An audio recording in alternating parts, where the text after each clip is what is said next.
like to call the regular meeting of the Milton City Council for Monday, February 22nd, 2023 to order. The city strongly recommends that you review tonight's agenda carefully, and if you wish to speak on any item on, oh, I'm sorry, we need to do the call to order.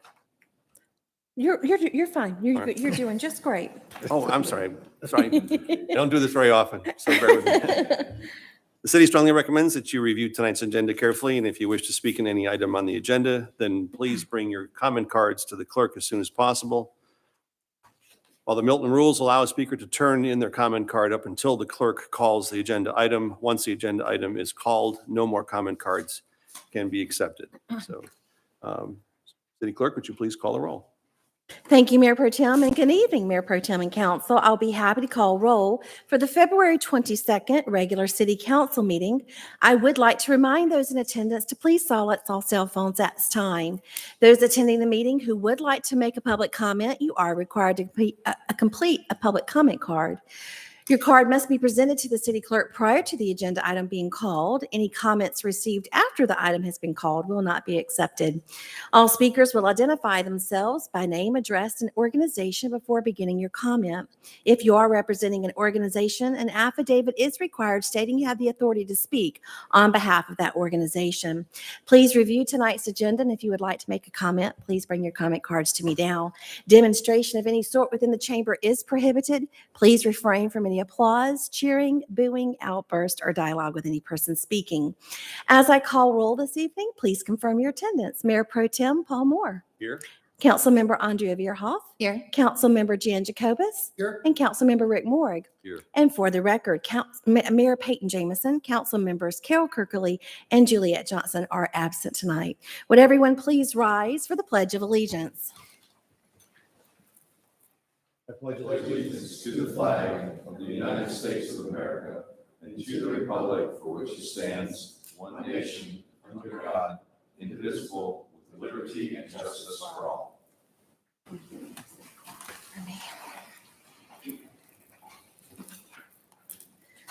right, next is the approval of the meeting agenda. It's agenda item number 23-044. Is there a motion and a second? Mr. Mayor, I make a motion to approve the meeting agenda, number 23-044. Second? Okay, so I have a motion from Councilmember Verhoff and a second from Councilmember Jacobus. Any discussion? Hearing none. All in favor, please signify by saying aye. Aye. Opposed? That's unanimous. Next is general public comment. Tammy, do we have any general public? Mayor Pro comment? Tem, we do have public comment tonight. All right, so I've got a section I need to read. The next item is general public comment. Public comment is a time for citizens to share information with the Mayor Pro Tem and the City Council and to provide input and opinions on any matter that is not scheduled for its own public hearing during today's meeting. Each citizen who chooses to participate in public comment must complete a comment card and submit it to the city clerk prior to the agenda item being called. Please remember that this is not a time to engage with the Mayor Pro Tem or members of the City Council in conversation. When your name is called, please come forward and speak into the microphone stating your name and address for the record. You will have 5 minutes for remarks. The city encourages you to review the agenda, and if you wish to speak, to bring your comments card to the city clerk at this time. So would you please call the first item, or first Thank you, Mayor Pro Tem. I would like to invite Mr. Dan Pike to the podium, please. Mayor Pro Tem, our clock seems to be malfunctioning, so we are going to make sure that we keep track of the minutes up front. Thank you. 5 extra minutes. Good try. Thank you. Good evening. My name is Dan Pike. My address is 15415 Trayburn Manor View. I'm here, and I have handouts for everything I'm going to talk about that I've provided to the council.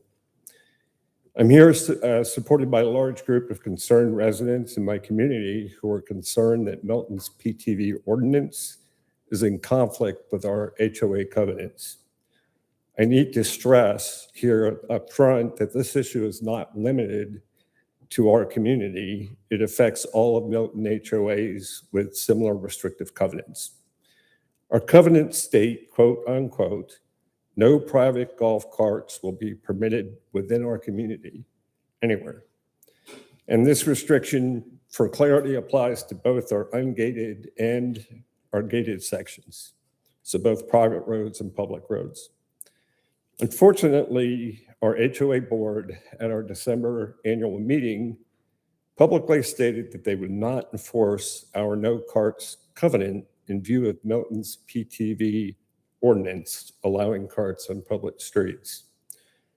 So now we have several carts running around our neighborhood, on our ungated community streets, including multiple sightings of young, unlicensed minors driving carts with small children on board. Obviously a concern. In light of this, it's ironic that our community's HOA has recently highlighted the existence of unsafe street conditions arising from high traffic volumes, unsafe speeds, and a lot of non-resident traffic that we have because we're in a golf club community. And in fact, at a recent HOA meeting in our neighborhood, Chief Austin was quoted as saying that our neighborhood is a perfect storm of traffic problems. And so understandably, many residents are concerned about cart use and our restriction against golf carts seems appropriate with that background. In last year's November 21st council meeting, the segment related to new PTV ordinance amendments, Councilman Morg initiated a discussion on if HOAs can regulate PTVs on ungated public streets. Our city attorney made the following statements, and I'm paraphrasing. If the HOA covenants regulate or prohibit golf carts, then the covenants would control. And also stated that covenants and community can shut this down, meaning shut down cart use. He also said that the rationale behind that statement is when you buy your house in a neighborhood, you're accepting that contractual provision, the covenant, that says you can't do this, meaning drive carts on public streets. The city has been kind enough to share the case law supporting these statements, and I've provided a summary of them to the clerk. It's this second page that you should all have in hand.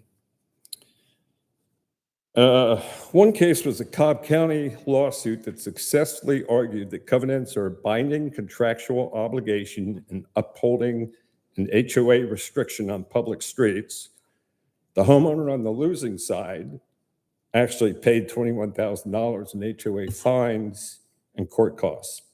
There was another winning case in Missouri that relied on the same argument and survived appeal in Missouri. So it provides a precedence.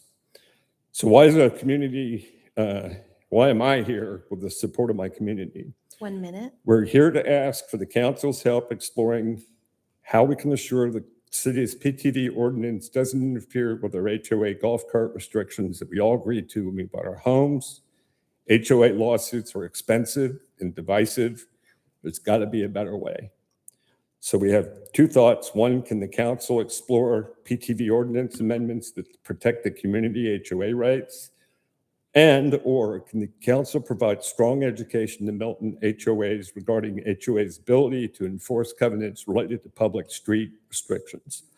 To the latter, Councilman Morg stated in that same November 22nd meeting, it's important we educate and let everyone within the city know that if your HOA has said no to golf carts, then we need to make sure that is actually a no. And on the sheet, I've marked the video marks on the recording for that November meeting. Just under Perfect the wire. Great, thank you. Okay. Mayor Pro Tem, I'd like to next invite Mr. Jim Bishop to the podium, please.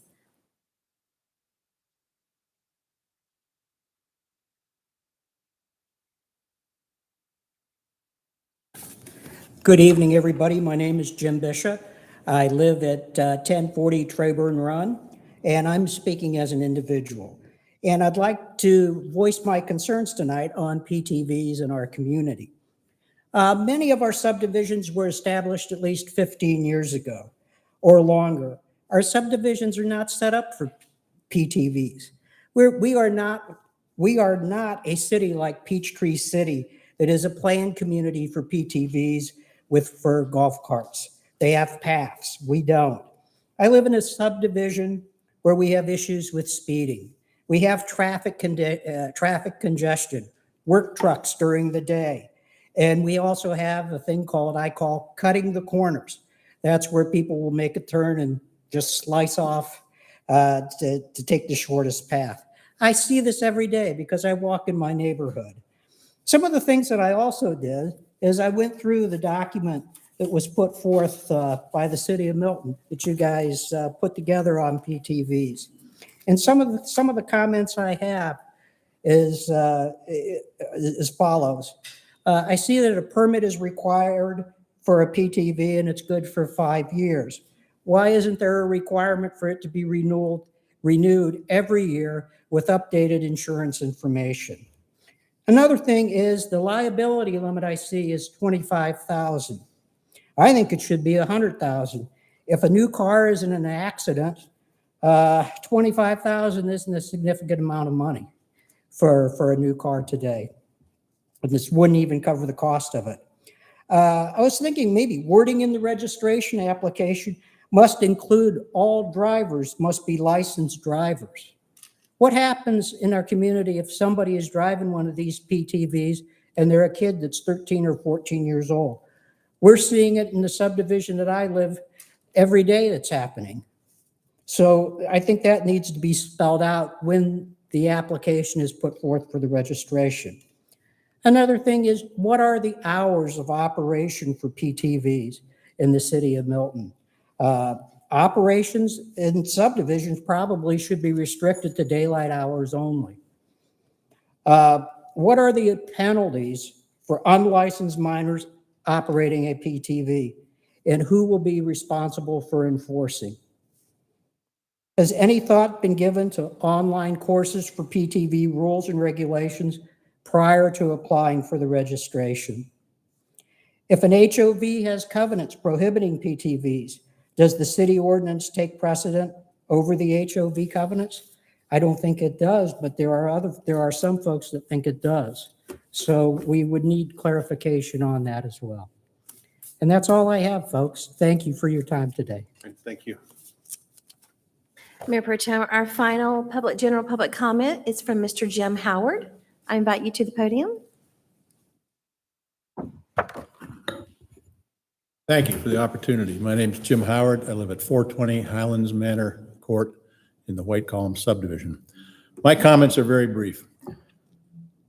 I've had the unfortunate experience of witnessing an automobile and a golf cart meet in a community not too different than White Columns.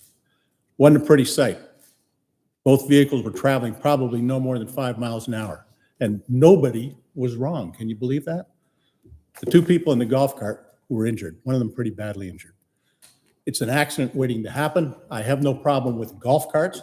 I probably spend more time on a golf cart than anyone in this room. I'm retired, I play a lot of golf.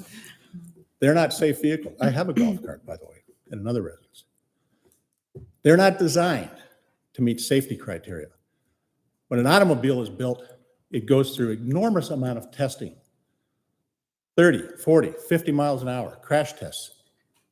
An instrument panel has to pass at 30 miles an hour. That's not very fast.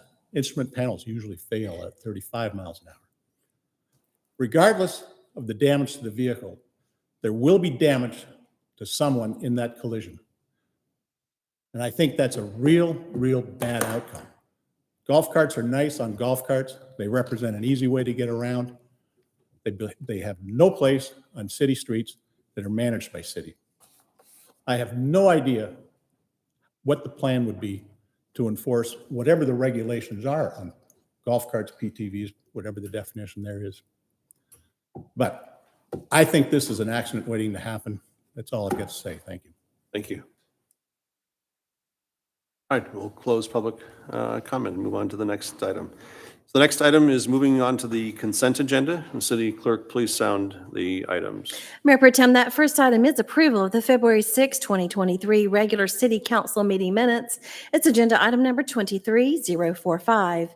Item B is approval of a First Amendment to the intergovernmental agreement between the City of Milton and Fulton County Board of Education to continue to allow Milton recreation programming on the Hopewell Middle School fields and to amend the expiration date of the agreement to December the 31st, 2023. It's agenda item number 23046. Our final item C is consideration of a Milton City Council approval to opt into Walmart Walgreens opioid class action settlement. Agenda item number 23047. Mayor Pro Tem? Thank you. Do we have a motion to approve the consent agenda? Mr. Mayor Pro Tem, I make a motion that we approve the consent agenda as read. Second? Okay, I have a motion from Councilmember Morig with a second from Councilmember Jacobus. Any discussion? Hearing none, all in favor signify by saying aye. Aye. Any opposed? That's unanimous. Okay, moving on to reports and presentations. Will the city clerk please sound the first item? Mayor Pro Tem, that first item is the presentation by Arnett Muldrow and Associates of brand objectives and project overview for community branding and placemaking projects as guided by the 2040 Comprehensive Plan. Our Economic Engagement Manager, Ms. Anita Jupin. Good evening, Mayor Pro Tem and Council. Tonight, I have the pleasure of introducing you to Aaron Arnett and Sean Turpak. They are with Arnett Muldrow and Associates. We had a tremendous response from the RFP that we put out for our placemaking and branding study as outlined in our comprehensive plan. Arnett Muldrow and Associates stood out to us as a very strong partner to work alongside us as we strengthen and enhance the Milton brand. Today, we had the privilege of touring them around our beautiful city as a part of our discovery phase. And tonight, they'd like to introduce themselves, talk a little bit more about our project overview, the why behind our placemaking project, our specific objectives and deliverables, and what our next steps look like. So without further ado, I will turn it over to Aaron. Thank you, Anita, and thank you, Mayor Pro Tem and Council. And if you'll give me 1 second here, I am going to start this presentation.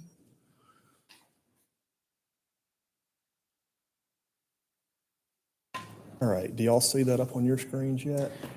Not yet. It takes another second or two for us. Let me know when you see it. But basically, as we're sitting here waiting for it to load up, what I want to do is just give you background on the project. I see it's there right now.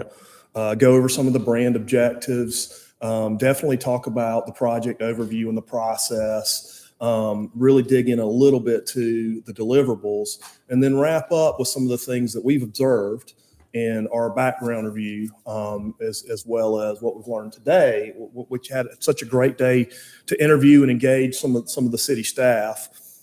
First thing, talk a little bit very quickly about my company, Arnett Muldrow. We're an urban planning firm. We're based up the road in Greenville, South Carolina. We're a small firm. There's 6 people that work for us, but we work all over the country. We do branding, which is what we're doing here, but that was born out of our projects focused on community development, downtown planning, master planning, the whole 9 yards. So, we're planners, but we also have marketing and graphic designer professionals that help us build these brand programs for the communities where we work. We've done over 600 plans across the country, in 42 states and actually 5 countries. We've done about 19 total projects in Georgia, lots of LCI plans around this area that we have worked on. And I think that's important because that gives us a lot of context on your community as it maybe compares to, some of the opportunities and challenges that some of the other towns around Atlanta have. So of the projects we've done in Georgia, 7 of those actually are branding projects. So that's a little bit of a quick background behind our firm. We'll talk a little bit about the project now. One of the things that y'all will hear me say over and over again as we go through this project is a brand is not a logo. A brand is not just a logo. Certainly that's how you see it visually the first time that you look at it, but it's much more than that. It's that market position. It's that graphic design element. It's that tagline about the place. It's what we call brand extension, but it's also those marketing tools that you build to help communicate who you are to the various targets. Once you have that, that's when that initial graphic, that initial logo becomes a brand. So really what our focus here is to connect the dots with those positive attributes and assets that you all have here in the Milton community. We want to make sure that we established a unified market position and message that resonates with the businesses that we're trying to recruit here into the community. That is something that where we can promote the assets we have here in Milton to those that live outside. But just as important as any of those, if not more important, is tools that we can use to communicate to the people that live here in the city of Milton. And ultimately, what we're going to attempt to do here, what we will do is create a toolbox for you all to be able to tell that story and communicate why Milton is such a great place to be. And I mentioned economic development. I think that is a priority here in this plan. This plan itself, this branding plan, was actually listed as a priority project in both the recent comprehensive plan as well as the recent strategic plan that you all have done, which is really helpful for us because that lays out a lot of the community values, but also some specifics on some things that you need. But part of that is we really want this to be grounded in economic development. So how is branding and marketing, how does that connect to economic development? I think it's simple here. You know, it's positioning Milton to receive economic investment, telling the story about why Milton is a great place for people to come in and invest and get a great return on their investment. By the same token, it's also promoting these great local businesses that you all have throughout the community. That's really important here, and that's really an important part of economic development. It's not just about bringing outside investment, but it's about promoting commerce in your community. And the other thing I think that is really important here in Milton is you all have crafted design standards and this identity that you all want to project throughout the community. We want to make sure that we can give you all tools to help communicate that. This is Milton-esque. This is what we want from you all as an outside investor, because this fits with who we are as a place. And I think, there's a couple of pictures up here of the Birmingham Crossroads area, and you all have set the standard in that area about what we want to see. And that's part of what I'm talking about there. Next thing is overall community character. And that's really, that's going to build out of the community engagement that we're going to be having in this project. And I'll talk a little bit about that in a second. But what are our overall values? What do we cherish about our community? And how can we roll that into an overarching market position and brand statement, but also that destination brand? And when I say destination brand, again, I'm not talking specifically about trying to get people to come and visit us. Yes, that's part of it, but it's really positioning the community as a place that we enjoy, a place that residents want to be, whether it's an event in Crabapple or whether it's going to some of our businesses that we have. So that's the destination side of it. One of the big things about this project, and you all certainly know this because you've worked on those plans that's been identified in the original RFP that you sent out, is, we've got Milton as a place, but we also have these great character districts throughout Milton. And I think you all have a total of 8. And there's 3 that we're really drilling down to in this project. One is Crabapple, the other is Birmingham Crossroads, and the other is the Highway 9 Deerfield, Highway 9 corridor in Deerfield area. So, we toured all of that today. And then finally, the quality of life. And again, that's where we're communicating to the people that are here and the residents that are here. We want to promote local events. We want to promote those businesses that you all currently have here. But it also might be, some communities say, we don't want to promote this and position ourselves as a place for new residents. You may or may not want to do that, but sometimes that's part of us communicating a quality of life in a place. So project overview. So that's what our goals are and our purpose is. Project overview. I won't go through all of this, but I can tell you we're right now in project initiation.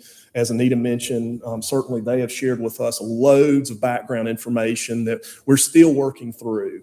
But that has been very helpful. We also spent today, really this is our official kickoff, even though we've been here a couple of times before. Spent a lot of time driving around. Part of that kickoff is going to be, or that project initiation is we have a stakeholder group that we're going to be engaging throughout the process. And that's really that first level of community engagement to help give us a little bit of guidance as we go through. There'll be a sounding board for us as we go through this process to say, okay, here's what the themes are. Here's what our ideas are. Are we on the right track? Here's our designs that we're coming up with. And there'll be that initial filter before we kind of share it with the public and certainly you all. Now, that being said, before any of that happens, the most important part of that about this is community engagement.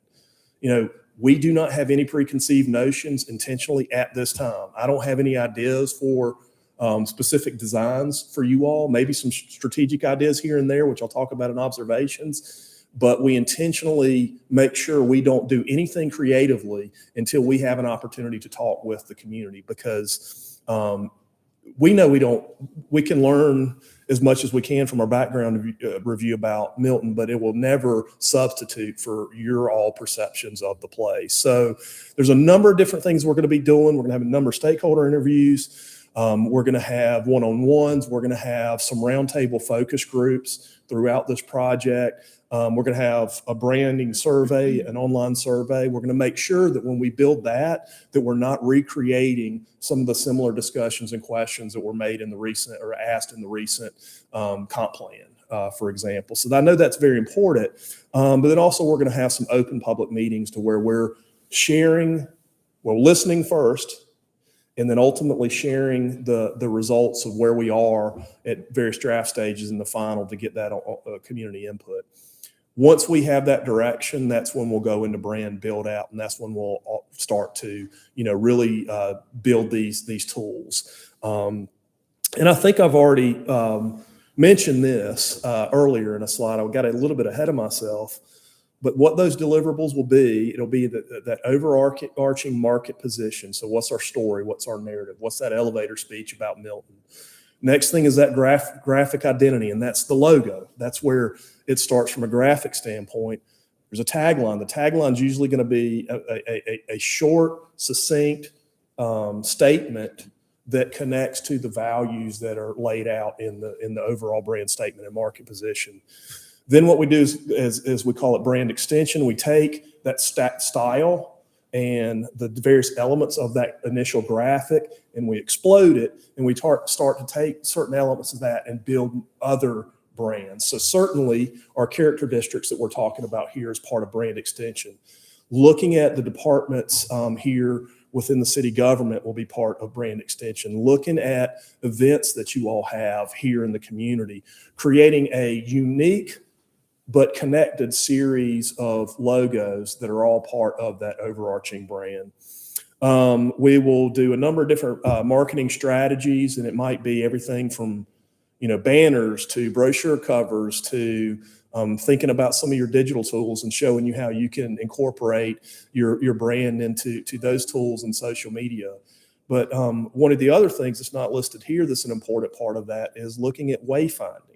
And we're not doing a wayfinding plan here per se, where we're going to show every single location of a sign and all the content on those signs, but we are going to design 2 federal and state standards wayfinding signs that incorporate that brand identity and give you guidance on sort of the next steps and how you can implement that throughout the community. So that'll be directional signage, that'll be gateway signage, that'll be things like park signage, that'll be things like bannering, as I mentioned before. So those are the pieces of the larger puzzle in terms of deliverables. But one of the biggest things too is implementation. And this is the last couple of slides before I give you just a few background observations that we've seen. First, there's going to be a style guide. You actually already have a style guide for your current logo, which is going to be very helpful for us throughout this process. But that style guide is going to lay out all the details and the technical aspects of the brand itself when we get to that point. We're going to have a brand launch guide, which is essentially a when you get a new computer, you open up your computer and there's this manual over here, but there's also this quick start guide. That's basically what this is. It's those things that we do quickly and it's kind of that low hanging fruit to really start implementing the brand. We'll do what we call a brand partner guide, and that's a little bit of more technical side of things too, but shows how our partners, whether it's a local business, whether it's an agency that we work with from time to time, can utilize certain elements of the brand in their own marketing. And we'll do a detailed strategy board, which is the more detailed side of the brand launch guide that really lays out time frames and specific tasks as well as potential costs of the whole brand plan. And then finally, what we will deliver to you all is a digital file library. There's going to be loads of different logos that come out of this. There's going to be loads of different extensions that come out of this. There's going to be a ton of different graphics as well as our photo library that we're going to be building throughout this. We're going to give all that to you, and we're also going to sign the creative rights of all of that over to you all. So there won't be any any issue with royalties or anything like that. So that's where we are in this these are some of the tools I've just described, from the style guide and the technical side of it. And then finally, this last slide is an example of what I say about a brand is not just a logo. This is Bedford, Virginia. It certainly starts with that graphic identity and that tagline that's in the upper left, but then it's extended to the town government, in their case, the town government seal, events, that's that brand extension, as well as some of the graphic strategies from ads to brochure covers to collateral like water bottles and hats and those sorts of things. So that's what we ultimately will end up with here. We've just started, and I just want to give you a few observations that we have about your community based off of what we've seen in background in our conversations with staff and our tour that we had today. I already mentioned this project is called for in a couple of your more recent plans, and I said that it's there's an economic development focus to that. But I would also venture to say that you all have been building a brand all along since you were founded, 17 years ago?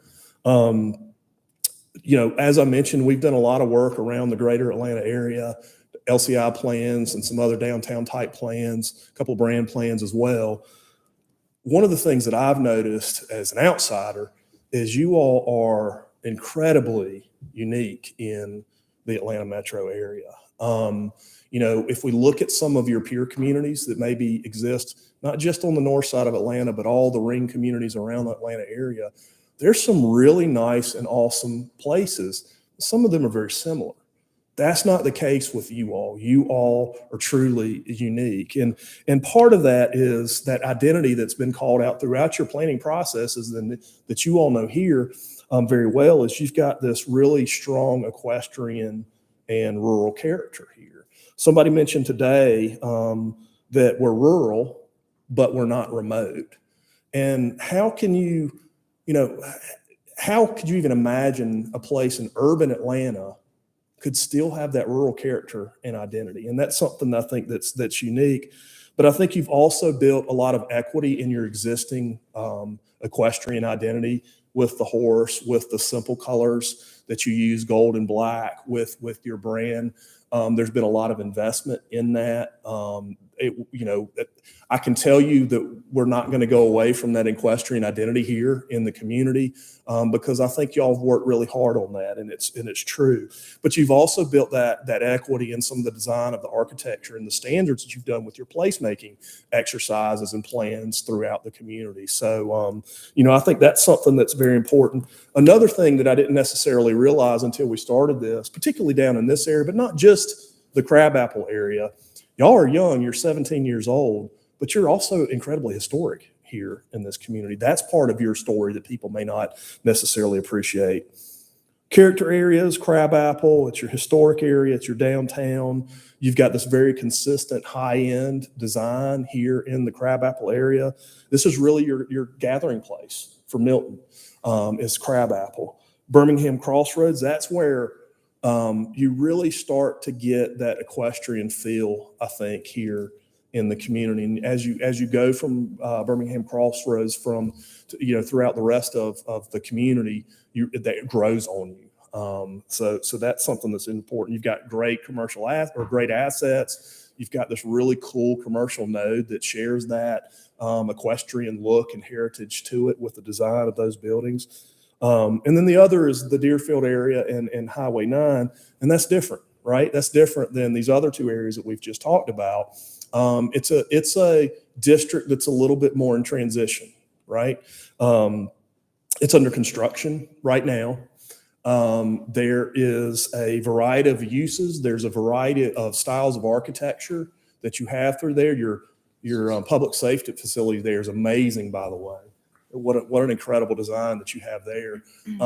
But also it's a place where you go in and out of Milton as you go through that corridor. So we know that we know that that's a priority here, that Deerfield and Highway 9 corridor area. But we know that our charge here is most likely, what can we do now? And what is the story now for that area? And how can we give a platform where it can grow as that area its identity starts to evolve? And I'm really excited to hear that you all are doing an LCI study there right now, and it's tracking generally along the same time frame as what we're doing here.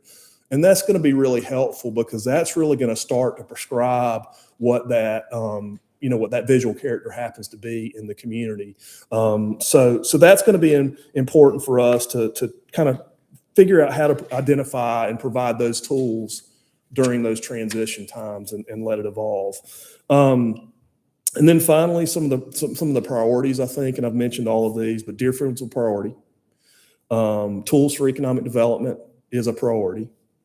Wayfinding is a priority, but not just wayfinding and directing people to where they're going, but also signage that can promote your parks and your natural assets. So that might be internal signage, interpretive signage that you might have within the destinations themselves.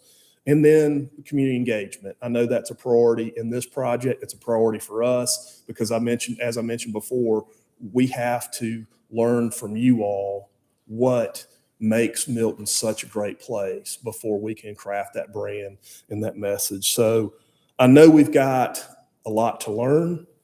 We have just started in terms of boots on the ground. We're absolutely on schedule with this project, and we're going to be rolling into it more quickly. We're meeting with our staff committee in the morning to really nail down all the dates to make sure we keep on schedule and on a time frame. But that's it. That's the overview of the project, and I'm happy to present this to you and introduce ourselves to you all, but love to entertain any questions that you all may have. Thank you. Comments or questions?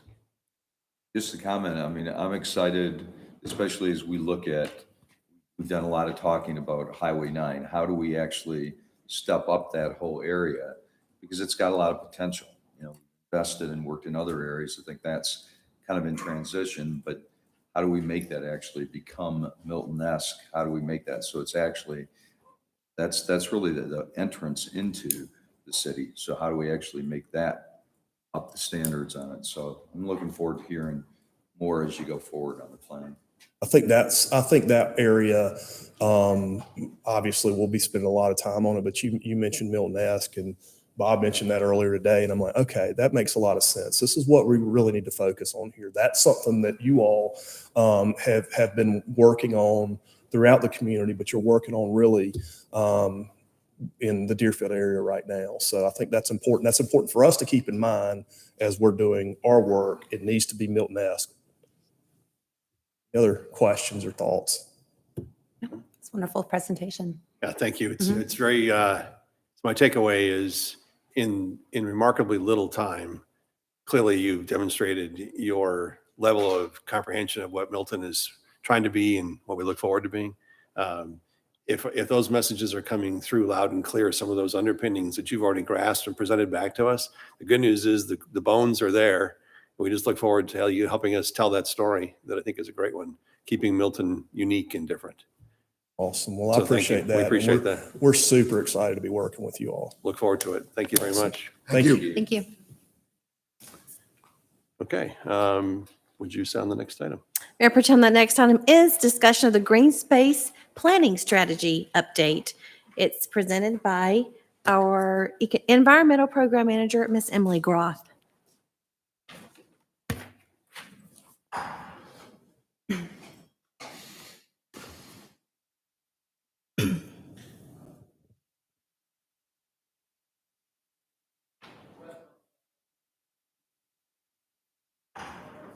All right. Good evening, Mayor Pro Tem and Council. Tonight, I have for you a quick update about our green space planning strategy. Tonight, we'll go over a little history about our green space bond and our acquisition history.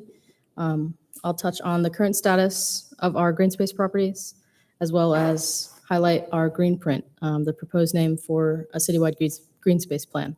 And under that, we'll talk about a proposed project plan and a tentative timeline. So just a little history. Back in 2016, more than 80% of voters approved a $25 million bond to acquire conservation land for the purposes listed here that were also seen in the ballot language. And that is providing recreational trails, protecting natural areas and wildlife habitat, preserving agricultural land, protecting the water quality of rivers and streams, and providing parks and parks improvements. And so to manage this, just following a year after, we established the Milton Green Space Advisory Committee in 2017. And a year after that, the committee won an award from the Fulton County Citizens Commission on the environment in 2018, an environmental award that you see here to the right.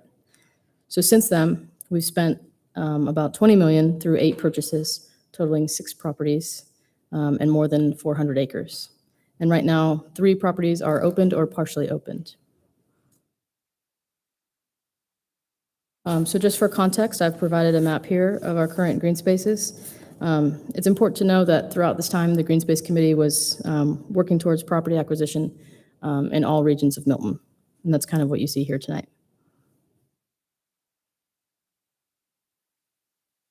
So the current status of these green space properties, we have some open, some partially open, and some still remain closed. We have Freemanville, Birmingham on the corner of those 2 roads. We have the first tier of Lackey Road. We have the first phase of the Milton City Park and Preserve. Some of the closed properties still are Hamby Road, which you see here on the bottom right, and Webb Road on the top right. Webb Road is a small dense forest in the heart of Deerfield. Hamby is just north of Bell Park with some open space and some mixed vegetation. And we also have Cooper Sandy that contains Eads Lake and sits on the corner of Providence and Bethany.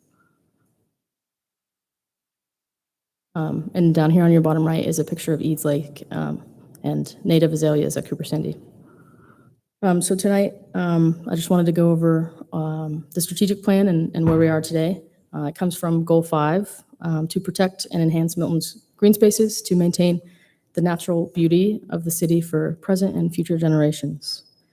And so to do that, we propose a plan to identify appropriate usage, management, and possible improvements on these green space properties that respect Milton's rural heritage and align with sustainable best practices. And some of these key elements that would come out of the plan would be any future improvements, appropriate use and special considerations per property, any environmental protection measures, and a prioritization of properties and a plan implementation. So with these key elements, we'll also have some key stakeholders, namely our city committees, the Green Space Committee, Trails Committee, Equestrian Committee, Parks and Recreation Advisory Board, and Planning Commission. And with those committees, we'll have specific questions tailored to their specific expertise per property. Additionally, we'll engage the directly adjacent property neighbors for each of these properties. We'll propose meetings with staff and invites to specific public input sessions, as well as the general public with open houses and property-specific sessions. And city council will be vital in this as well, with ongoing updates and guidance throughout the process.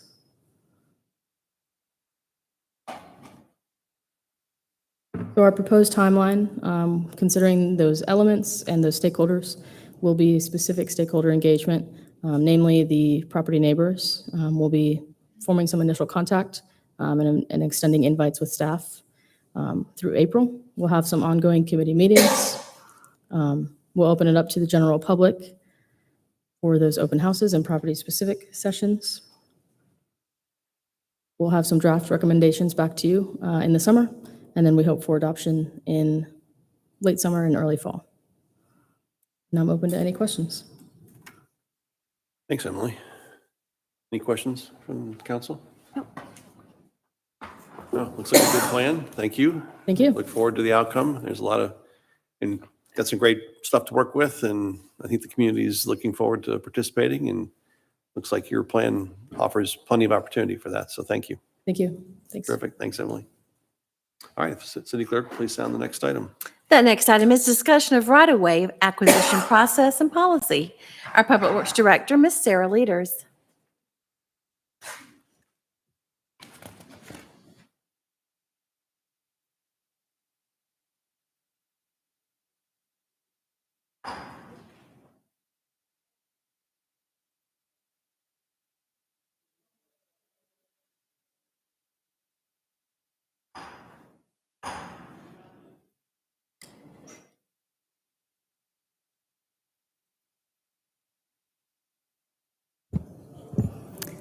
All right, good evening. Got a presentation tonight to start discussing our right-of-way process and policy. And we've been working with legal on what components are part of that policy as well as the process. Really the purpose of the presentation tonight and creating this policy and process is to really formalize how we do right-of-way acquisition. And since right-of-way acquisition involves council action, it's recommended that we consider a policy that's then adopted by resolution. So the outcomes of this policy and process was, the primary one is to streamline and make our process as transparent as possible. It'll allow us to obtain any necessary signatures related to purchase agreements, how we approve the funding for those right-of-way purchases, and any relevant closing documents. It's also going to allow us to accelerate the process to closing, get through negotiations and to closing on right-of-way for projects as quickly as possible, to limit the need for executive sessions related to public works land acquisition, and to reduce the number of individual agenda items that come before you. The components that we'll be discussing related to the policy are first, fair market value, what that means and what those limits are, administrative negotiating, and then the part of the process that involves council action. So there's going to be some process slides that show those points of interaction. First of all, fair market value determination. So state law requires formal appraisals for all acquisitions regardless of value, unless the agency has an adopted policy that allows for something less than a formal appraisal. So what we'd looked at first and what we've used in the past is Georgia DOT's recommendations for determining value. And they start the process with a detailed cost estimate. And those are based on comparable cells. So if the value of a parcel is less than $15,000 and there's no complex issues with it, no damages, no major impacts to fencing or landscaping, then they would recommend using the cost estimate to negotiate from. If it's over $15,000 or there's anything complex about it, they recommend getting an appraisal. And two other points to note related to these values is that even if we approve moving forward with the cost estimate, a property owner can still request that we get an appraisal. And no property can be condemned without an appraisal. So we're recommending, again, to follow the standards that Georgia Department of Transportation uses and set those those limits at the 15,000 for when we would automatically get an appraisal. Okay, next topic is administrative negotiating. So this is the room that our acquisition team would have beyond the fair market value to settle a parcel if the owner comes back with a counter offer. So we're not recommending having specifics of this negotiating room in our policy. We want that still to be part of an executive session discussion where considerations are given to how we've handled those in the past, what the starting value of the parcel might be, what Georgia DOT uses for their thresholds, and also considering cost of what litigation could cost if we aren't able to settle. So we're recommending that, again, this be an executive session item that's discussed with council, and that we reaffirm what our policy and limits are, maybe every year, every 2 years. It might run with the election cycle for council, that when new council members come in, that we reaffirm that maybe at the beginning of each year. That negotiating room, so it would be what would be added to the fair market value to be able to, again, if we're presented with a counter offer, to consider. And we are proposing that be calculated per parcel, but not presented on a parcel by parcel basis. It would be presented as a lump sum in what we're going to be calling a blanket right-of-way acquisition agreement, which I'll talk more about on the next slide. The next two slides get into the process component of right-of-way acquisition.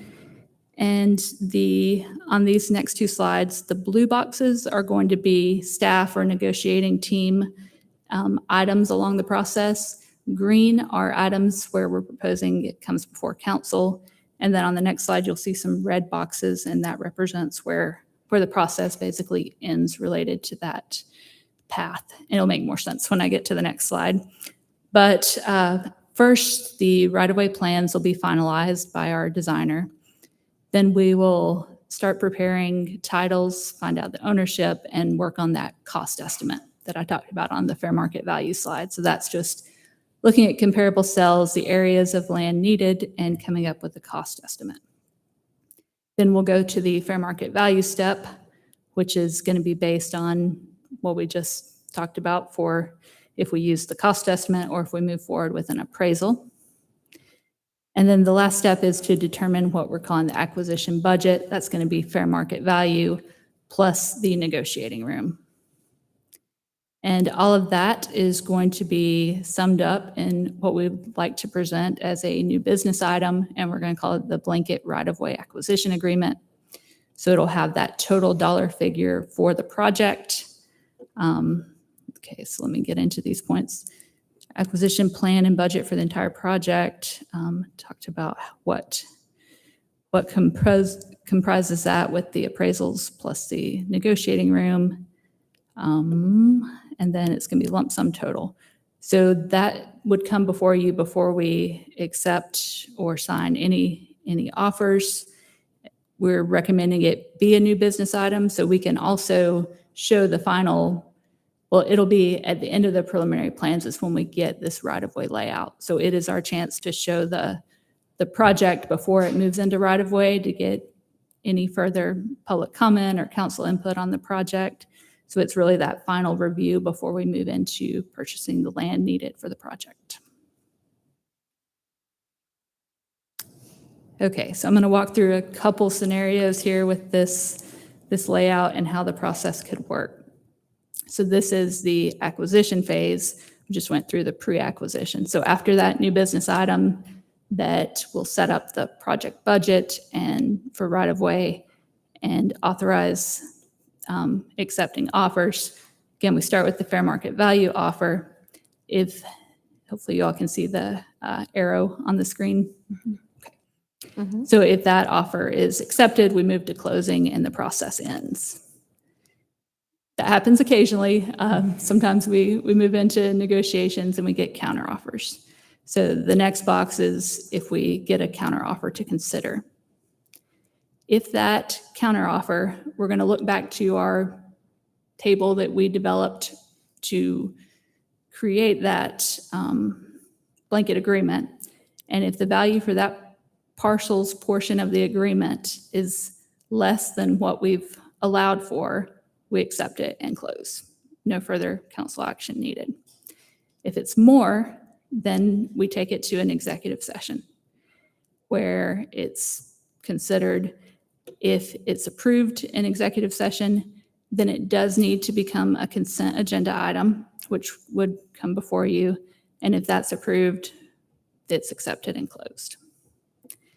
If in executive session, another number is reached, so the counteroffer isn't approved, but another final offer is, we go back to the property owner with that final offer. And then if they accept, again, it's on consent agenda. That's approved, we accept and close. If the owner does not accept our final offer, we move in towards the condemnation process. There would be a council item for condemnation resolution on the agenda. Then that allows us to take title to the property, but it doesn't end the negotiations. So the city attorney files a condemnation with the court. The land is acquired, we get to this last red box, but negotiations continue. So it circles back to the beginning of counteroffers and the executive session discussions. So that's kind of a walkthrough of what we're recommending the process be written to represent. So this is just a summary of all those items I discussed that would be part of this policy and what we're recommending. We are asking for any feedback if you'd like to see anything handled differently. If you'd like to see more presentations in executive session before it goes on the consent or the new business item for the blanket agreement, we could consider that. But what I presented is what we're recommending. We have looked at a few other jurisdictions and how they handle right-of-way acquisition and council considerations of those. So this is what we're recommending for a policy. And so tonight, we'd like any feedback. I'll go back to that slide if you want to discuss anything in more detail. Based on what we hear tonight, we will formulate this into a policy and present it by resolution at a future council meeting. And then, assuming we go the route of blanket acquisition agreements, you'd be seeing those in the future for plans for public works projects. And that is the presentation. I know it's a lot of information. We're just trying to get this formalized and in a written adopted document that we can use across the board on public works projects. So I'll be happy to answer any questions. Good, thanks, discuss Sarah. any further. Any questions? No, I thought it was really thorough. I think the flow of the approval process and acquisition process made sense. I think that works for us. There are other cities in our surrounding area that we can cite as examples of this process working that we can use as a template? Or are we pioneering something new because it meets more of our own Milton expectations? We did look at, I've got a slide here with a couple examples. We did look at Roswell and Forsyth County and talked with Ken's office about how acquisitions work in Forsyth County, and they have a substantially lot more acquisitions than we do. And there were some components of the way they handle that we liked, and then there were some others that felt like we have such a small amount of acquisitions that just going to executive session for counter offers was the most effective route for the number that we see. Mm-hmm. And Roswell, Rob's familiar with their use of a blanket agreement, and that's worked well for them in the past. So that's what we looked at in neighboring areas. This process that Sarah just went over is more, I would say it's a little more time consuming, but I also think that it places the onus on the council to be more in control of the negotiations. And I think Sarah did explaining why it's volume. Scythe, the because of the volume of takes they're doing, that we have a sort of a tri-party system where, based upon certain thresholds over fair market value, the signature of 3 people, my office, the chief, laterally move the needle on acquisitions, subject to additional ratification by the board, but our agreement is final. So that's great. It helps facilitate a lot of closings in an expedited way, but the board only has sort of a backdoor look after the fact, as opposed to a prospective look to make sure they're happy. Worked well, but I don't think the volume here justifies. Mhm. Yeah, I think we're on the right track. I look forward to further discussions about it when you get into the nitty gritty of, and one of the things I'll be interested in talking about is when you're looking at the percentages that are granted to staff to work with, how do we look at some examples of that? So to see where the efficiencies come in and look forward to making it a more streamlined process. So thanks, Sarah. Great work. All right, thank you all. All right, moving on to first presentations. Will the city clerk please sound those items? That item is consideration of U-2204 located at 3000 Heritage Walk, Suite 301, within the T5 Transact Zone of the Crab-Apple Form-Based Code by Some Theme Weddings and Events LLC to request a use permit for Assembly Hall Indoor Auditorium not to exceed 150 attendees within 4,000 square feet on the 3rd floor of the building. Agenda item number 23048. Item B is consideration of an ordinance amending Section 1626B of the City Code regarding the qualifying period for regular elections to conform to state law. It's agenda item number 23049. Mayor Pro Tem? Thank you. Is there a motion and a second? Mr. Mayor Pro Tem, I'll make a motion that we accept the first presentation. Second? Okay, I have a motion from Councilmember Morig with a second from Councilmember Verhoff. Any discussion? Hearing none. All those in favor signify by saying aye. Aye. Aye. Opposed? That carries. Unanimous. Thank you.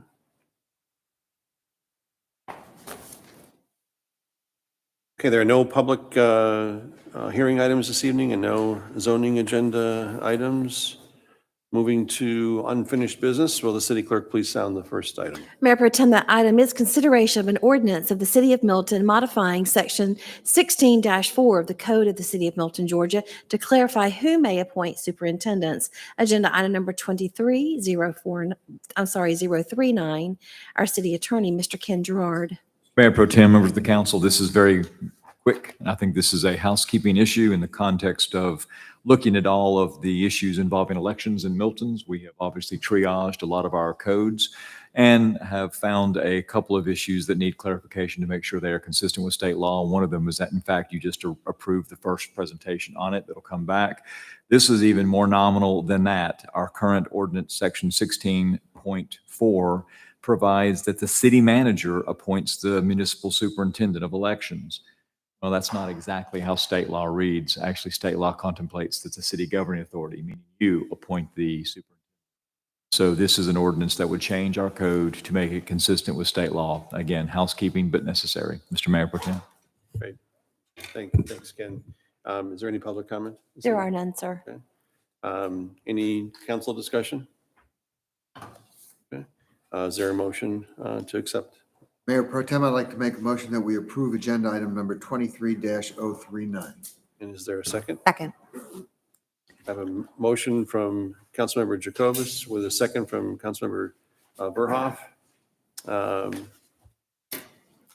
Any additional discussion? Hearing none. All those in favor signify by saying aye. Aye. Any opposed? That carries unanimously. There are no new business items. So we're now moving to mayor and council reports. Anybody have anything to comment on this evening? None. I'll just add one comment. I had the pleasure of a European business trip last week, but unfortunately it took me away from the State of the City address. So I had a chance to watch it since then, and I would just comment that I was very proud of our city and the work that we have done. I thought the mayor did an excellent job of commenting on the terrific work by our city leadership and by our city staff. And of course, the greatest accommodation of all going to our Milton community, our citizens who I feel participate at a very high level. And it's very rewarding that we as a city can celebrate that. And then when we hear presentations like this evening, calling out some of the things that we have been working on for 17 years to become the city that we are, when you've got somebody taking away a first impression that's hitting the mark on those things, I take no greater pride than the status of the city being declared as strong by the mayor last week. And what a tremendous evening it appeared to have been. I'm sorry that I missed it. But okay, well, thank you. There's no executive session this evening, so I guess we are ready. I will take a motion to adjourn. I'm saying we need a motion to adjourn. Moved. Or a second? All right, all in favor, please say aye. Aye. Opposed? We are adjourned. Thank you.